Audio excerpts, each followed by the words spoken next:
أيضا هنا ننبه إلى أنه ليس من يعني كما ذكرنا في لقاء البارحة، قد يكون مرات الغلو يؤدي إلى غلو في الجانب الآخر. وإذا كنا نخشى من الغلو ضد معاوية فنحن نخشى أيضا من الغلو في معاوية. فمثلا عبارة خال المؤمنين، ونعرف الخلاف الذي فيها ومقالة الإمام أحمد، لكن في الحقيقة يعني افترضنا أول شيء لم يأتي هذا في الشرع، وأنكره بعض أهل العلم. يعني الإمام الشافعي كان ينكر هذا التلقيب لخال المؤمنين، إنكاره ليس شيئا جديدا، وتكلم عنها عدد من أهل العلم، حتى المقريزي يقول أنه هذا بدعة وصف معاوية بأنه خال المؤمنين. ثم افترضنا أنه يعني بالفعل في خؤولة حقيقية، يعني بمعنى أنه كونه أخو رملة بنت أبي سفيان أن هذا يجعله يستحق أن يلقب بخال المؤمنين. طيب وكان ماذا؟ يعني هل نثبت الفضائل نحن بالأنساب؟ أو ليس عم النبي عليه الصلاة والسلام أبو لهب من أهل النار؟ فمجرد كونه خال المؤمنين لا يثبت فضيلة أبدا، ليس في كونه خال المؤمنين فضيلة حقيقية لمعاوية. فالتأكيد على هذه القضية أنا أرى ليس صحيحا.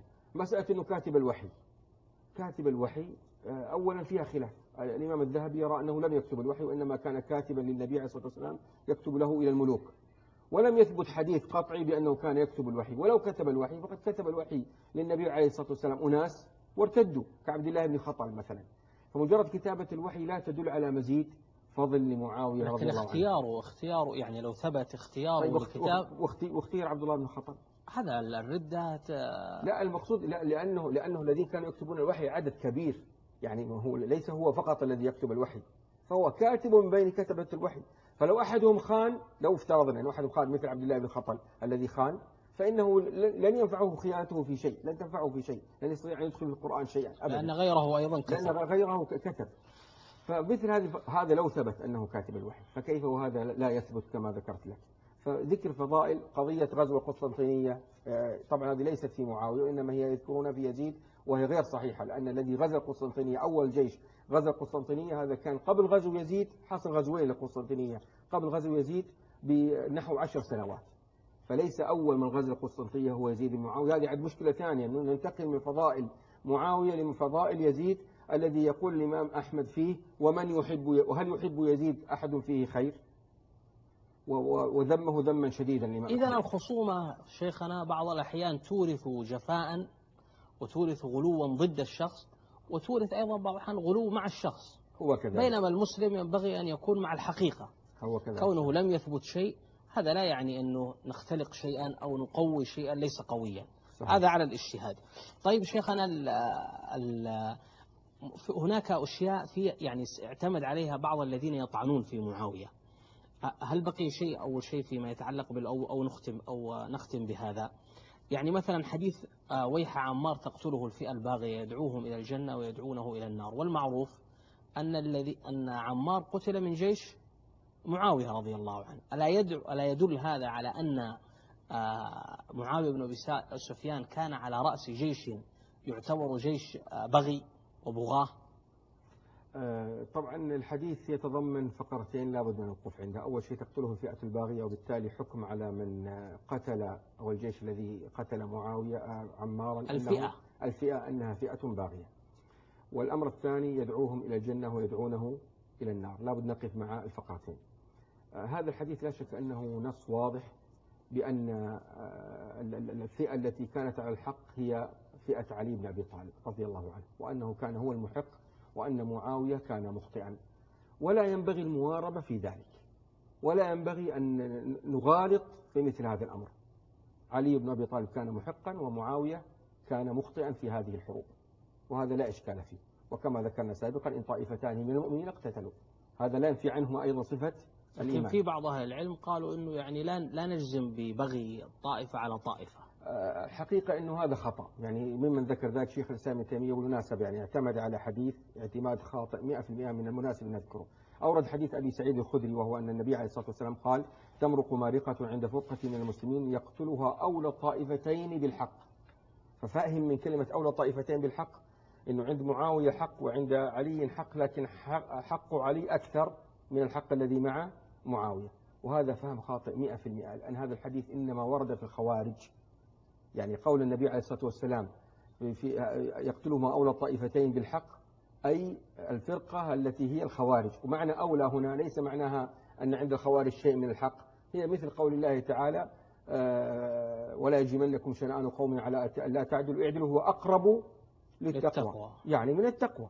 نعم. وهذا استخدام عربي صحيح، ما نقول إنه أقرب يعني الظلم في تقوى، بس العدل أكثر تقوى. هذا نفس الشيء، وهذه حقيقة أحد أخطاء شيخ الإسلام ابن تيمية التي ينبغي أن لا يجامل فيها. الحق كان مع علي بن أبي طالب، وهذا واضح وصريح.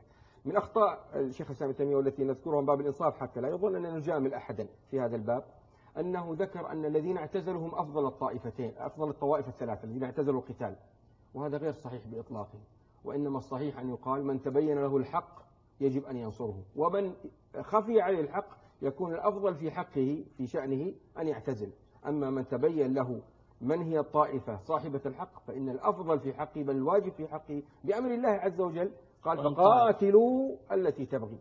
الله يأمر أن تقاتل الطائفة الباغية، فكيف يتخلف عن أمر الله عز وجل ثم يكون هو الأفضل ممن قاتل؟ ولكن هذا لا يعني أن يمكن يكون بعض الناس الأولى به الاعتزال لأنه لم يتبين له. هو هذا يعني يصير عندنا ثلاث طوائف إن صح التعبير، طائفة عرفت الحق ونصرته، وطائفة عرفت الحق وخالفته، وطائفة أخرى لم يتبين لها الحق فاعتزلت. أفضل الطوائف التي عرفت الحق ونصرته لأنها أصابت إصابتين، والطائفة الأخرى التي لم تتبين ما نصرت الحق فنقصها هذا الأجر، لكنها أجرت لأنها لم تدخل على عماية وعلى عدم رؤية وعدم وضوح. الطائفة التي عرفت الحق ولم تنصره أو وقفت ضده هذه قد تكون آثمة وقد تكون غير آثمة فيما لو كانت متأولة ومعذورة في تأولها.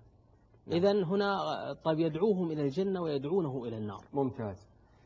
هذه بالضبط مثل ما يعني معناها يدعوهم إلى طريق الجنة ويدعونه إلى طريق النار، بالضبط مثل لو قلت أنا لك مثلا ذكرت حديث ما تحت الكعبين فهو في النار، ثم أمرتك بأن تسبل إزارك، ماذا ستقول لي؟ تقول تأمرني بالنار؟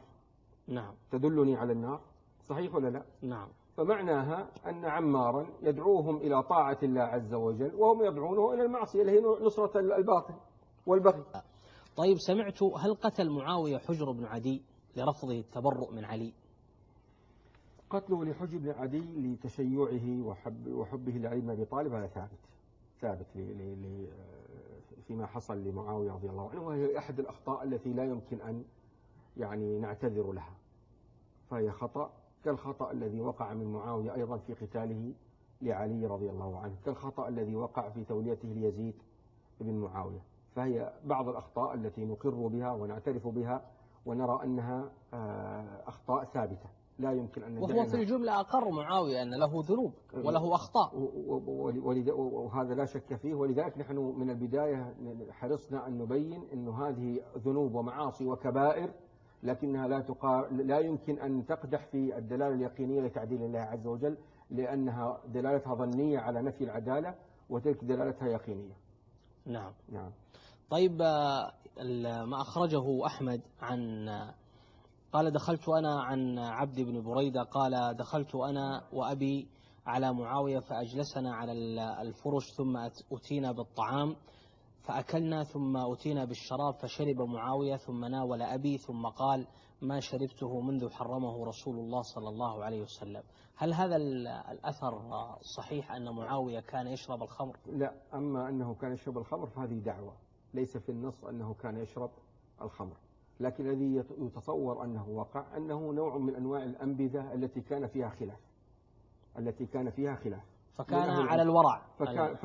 فكان أبو بريدة بن الحصيب الذي له القصة يرى أن هذا محرم، ومعاوية كان يرى أن هذا الشراب ليس خمرا كرأي أهل الكوفة. طيب من أشهر ما يروى يعني قصة ابن عباس في مسلم الذي رواها مسلم حينما قال النبي صلى الله عليه وسلم لا أشبع الله بطنه. نعم. كيف نفهم هذا الحديث لما دعاه ولم يأتي وقال كان يأكل فقال لا أشبع الله؟ الحقيقة أن هذا الحديث أيضا مثال جيد لموقف الغلاة من الطرفين، يعني حتى أورد الإمام الذهبي موقف الغلاة في معاوية، قالوا أن هذا الحديث من فضائل معاوية، واستدلوا على ذلك بقول النبي عليه الصلاة والسلام أطول الناس شبعا في الدنيا أطولهم جوعا يوم القيامة. أطول الناس شبعا في الدنيا أطولهم جوعا يوم القيامة. قالوا فإذا هذا يدل على فضل معاوية لأنه لن يكون من أهل الجوع يوم القيامة. لما أورد الإمام الذهبي هذا التأويل الضعيف جدا قال هذا تأويل ركيك وبعيد. والسبب طبعا سبع ركاكات فيه. أول شيء السياق ما جاء في بيان فضيلة. السياق جاء أنه دعا معاوية مرات ولم يستجب فقال هذا الكلام. الأمر الثاني أنه الحديث الذي ورد أطول الناس جوعا شبعا في الدنيا أقلهم شبعا يوم القيامة جاء في من جاع في الدنيا زهدا، جاع في الدنيا تقللا من الدنيا فقرا ممكن، لكن ما جاء في من كان يأكل فلا يشبع. نعم. يعني لم يأتي في بيان فضل من كان يأكل فلا يشبع. فهو استدلال ضعيف حمل عليه زيادة الحب والغلو. هذا خلاصة الكلام في معاوية. الأخطاء التي تنسب إليه منها ما يصح أنه فعلها، وهذه التي تصح تنقسم إلى قسمين. منها ما يحتمل التأول، يقول والله معاوية فيها لعله كان فيها متأولا، ومنها ما لا تحتمل التأول ونقول هو أخطأ فيها وخطأه الصحابة في زمنه على فعله، مثل قتل حجر بن عدي غضب منها حتى الذين كانوا يحبون معاوية أو يعني يرون أنه مثل عائشة رضي الله عنها وغيرها فخطأوه في مثل هذا الفعل، فهي أخطاء.